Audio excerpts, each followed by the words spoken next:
What is up, YouTube, and welcome back to another video on high altitude investing. Today, we are going to be running over Dogecoin and why I am invested in Dogecoin and have been buying Dogecoin. Before we get started, though, if you're not a subscriber to this channel, do me a favor and hit that subscribe button. Also, if you enjoy these videos, do me a favor and share them with your friends. Without further ado, let's get straight into the Dogecoin analysis.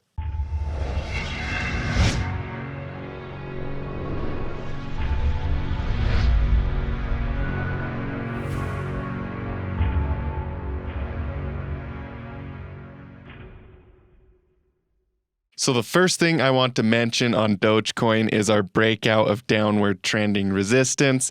This is kind of a big deal, the fact that Dogecoin has broke out of this downward trending resistance. We can very easily see here that when Bitcoin broke above its downward trending resistance, it went ahead and went over $500 and then all the way up to new all-time highs.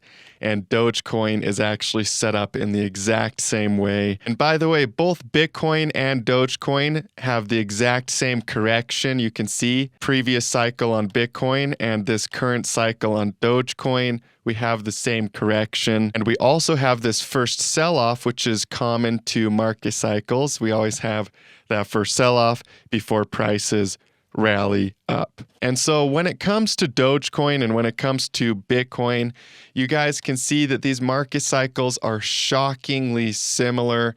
And what I believe will happen on Dogecoin is we're going to keep trending up here. We're going to keep making higher highs and higher lows and essentially get up to 35 cents, eventually get up above 71 cents, which is the previous all-time high.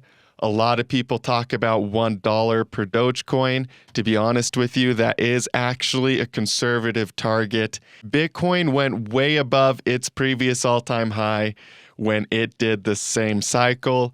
So like I said, $1 is actually conservative. Now again, Dogecoin is only worth 7 cents right now. A lot of people are going to be in disbelief. If we go to the market cycle chart, you guys can see that when we actually break out of downward trending resistance, that is the same point where the disbelief phase of the cycle starts. And so when you actually break out of these downward trending resistance levels, a lot of people are in disbelief that a big picture reversal could happen. They actually call it a sucker's rally. You can see it says this is a sucker's rally. So the general consensus of the public is still, oh, crypto's dead. There's no way this could ever recover. But then, of course, prices break out. They break all-time highs. And all of the people that bought the dip are very glad they did. And you guys, the amount of times that I've seen cryptocurrencies break their all-time highs again out of these types of corrections is a lot of times. So let's talk about Bitcoin a little bit here. We're looking at Bitcoin on the 12-hour. Now, in this time frame, you guys can see that Bitcoin started to bounce again off of this support level. We're going to have to see if this support level holds. Support and resistance is a range, so this support level technically could hold.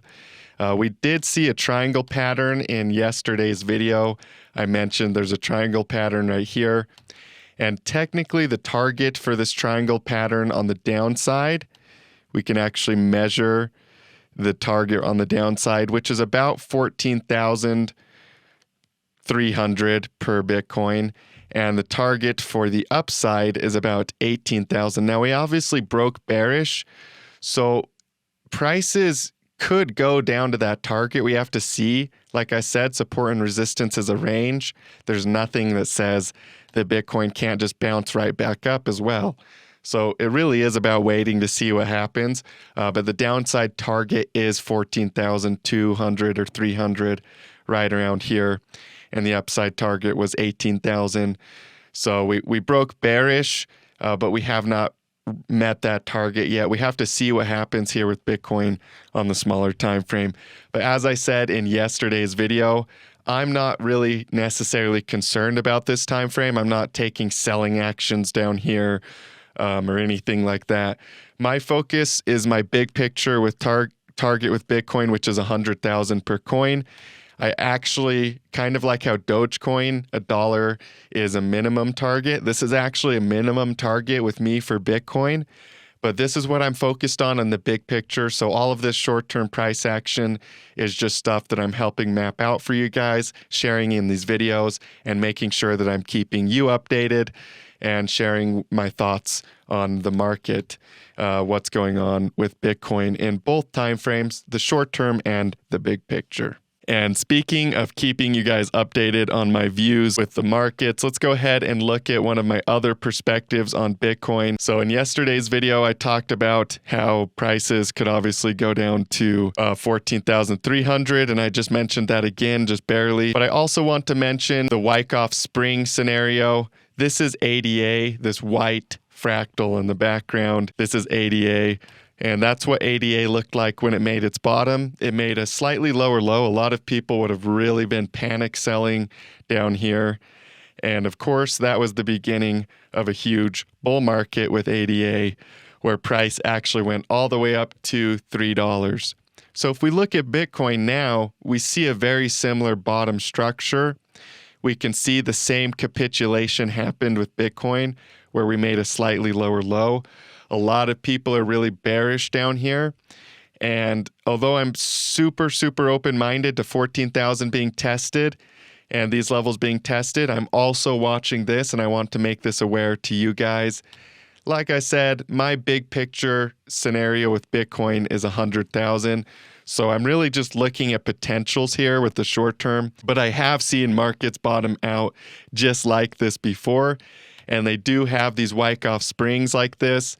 So it wouldn't shock me one bit if that does happen with Bitcoin here as well. Yeah, you guys, whether it's Bitcoin, whether it's Dogecoin, overall in the big picture, nothing has changed.